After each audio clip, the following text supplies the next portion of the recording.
Daviau is the author of the novel Every Anxious Wave, forthcoming in February 2016 from St. Martin's Press. A longtime resident of Austin, Texas, that's okay. Mo now writes and lives in Portland, Oregon, where she belongs to the august, drama-free writing group, The Guttery. Please welcome warmly, Mo.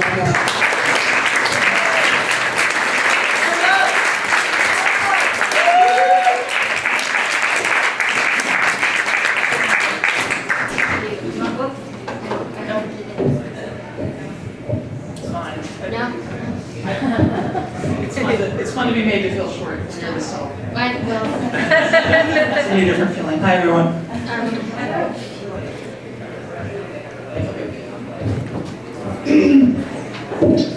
In 2007, when I was an archivist on the Norman Mailer Papers project at the Harry Ransom Center at the University of Texas, we had a list of Norman Mailer's wives taped to the supply cabinet in our work area. During that time, I and the other archivists had each of the 6 wives' names memorized in chronological order. Beatrice Silverman, Adele Morales, Lady Jean Campbell, Beverly Bentley, Carol Stevens, Morris Church. We also had committed to memory tidbits of biographical information on each of them, such as who was the mother of which Mailer child, the rough span of years that they were affiliated with Mailer, and by affiliated I mean married, and whether or not their names showed up on the financial. So if the instructions were for every reader to read for 5 minutes. I know, I've been Lady Jean was some type of British royalty. Beverly is the one screaming her head off camera in that scene from the Mailer film Maidstone. It's on YouTube. Where Norman Mailer bites a chunk off of Rip Torn's ear. Carol was a jazz singer, but he was only married to her for a day to legitimize their daughter. And Norris, the last one's real name was Barbara Davis, and she was the same age as his oldest child, but Mailer himself had named her Norris Church to purge from her history her life as an Arkansas white trash bumpkin who used to sleep with Bill Clinton. At the time, memorization of Mailer's famous parade of wives was not a requirement of the job, but in organizing his life's papers in chronological order, it helped to know which wife was in the picture at what time. When you sit down with the personal papers of the same man day in, day out, he starts to mean something to you, and by extension, his wives meant something to me as well. On the page, he's an asshole, though, and in my mind, the sheer number of women he had points to his assholishness being something closer to fact than legend. Adele, who passed away this past week, wife number 2, was the only ex-wife who continued to collect alimony from Mailer's estate after his death. It was a small amount of money, and from what I know from working with on the Mailer project alongside his biographer Michael Lennon, and later from a profile on her that ran in the days after Mailer's death in 2007, that ran in the New York Times, Adele had ended up something of a bag lady in her later years, mostly living on public assistance in some shithole apartment in Manhattan. The years after her marriage to him had not been good or kind to her. She had also had the burden of being the most famous of the famous ex-wives, as she was the one he stabbed. The stabbing story is perhaps the most famous of the Mailer collection of personal anecdotes, but in telling that story, Adele as a human being gets lost in the grandiose tale of Mailer as complicated, abusive asshole narcissist who walked away from that experience with not more than psychiatric observation and 3 years probation.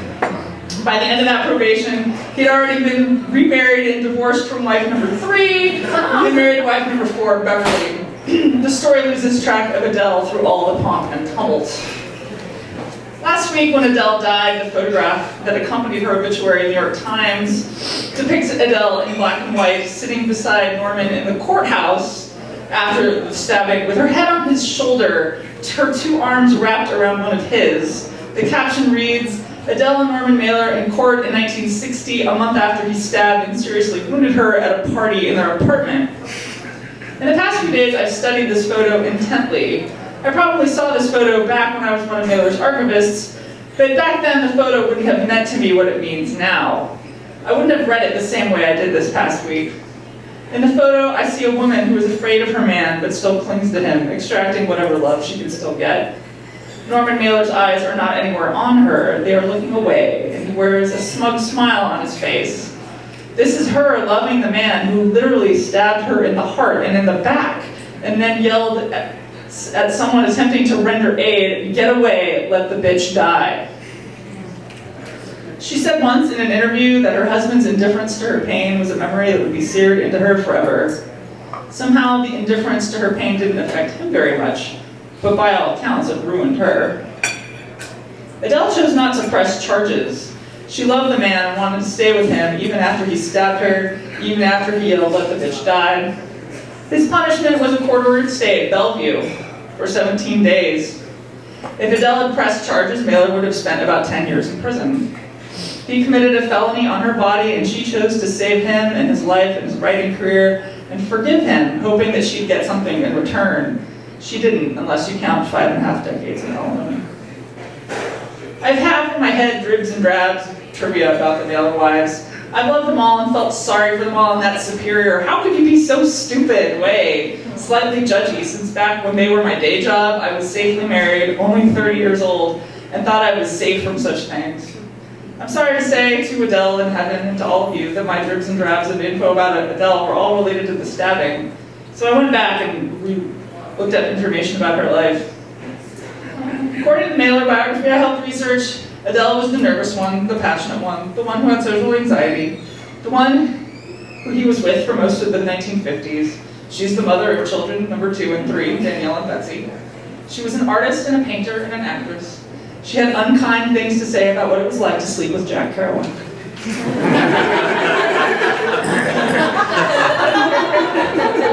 I suspect that many of us in this room would also have things to say about that experience.